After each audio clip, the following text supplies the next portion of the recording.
And so now we come to our Octomore 15.3, which is a very, very special whiskey for many reasons. Primarily, I think, with this release because we're at 307 ppm. So with Octomore, the origins of Octomore being about pushing the boundaries of peat, this is almost as far as we have ever gone in terms of a level of phenols in the whiskey. Of course, with our 0.3, it's more than just the numbers. Of course, with all our Octomores, it's more than just the numbers. Here with the 0.3, we're focusing on the idea of terroir, of provenance, of locality, of community in our whiskey. Our 0.3 whiskies are always made with barley grown on Islay. And further than that, it's Octomore Farm, which is 2 miles from our distillery.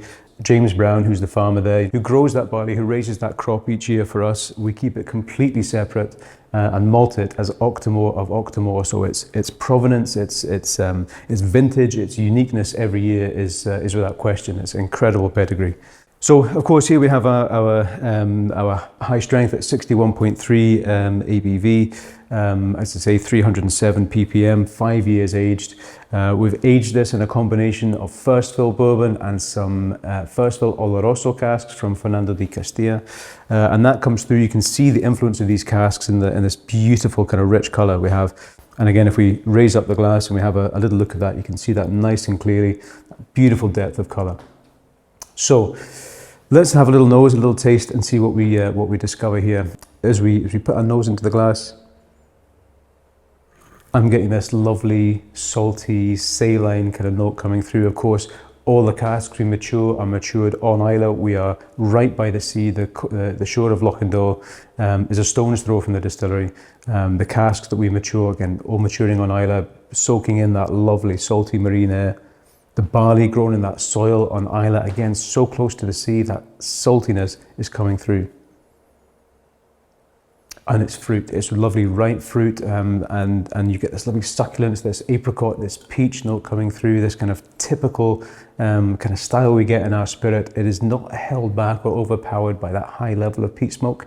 Like all our Octomores, it's about balance. It's about understanding each of those subtleties, these nuances, and being able to appreciate them in the glass. So let's have a little taste.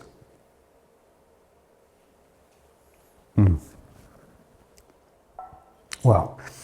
There is a complexity and a robustness that comes through on the palate. This idea of a high strength gives you less dilution. We're putting less water in, so you get the viscosity, the texture, the oils from the barley that come through.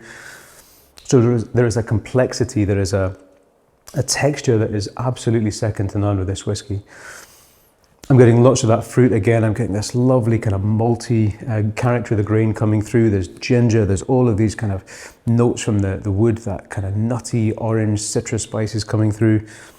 And now on the finish is where I'm starting to get this lovely presence of the oak. It's warm, it's rich. Again, it's this lovely kind of heathery style.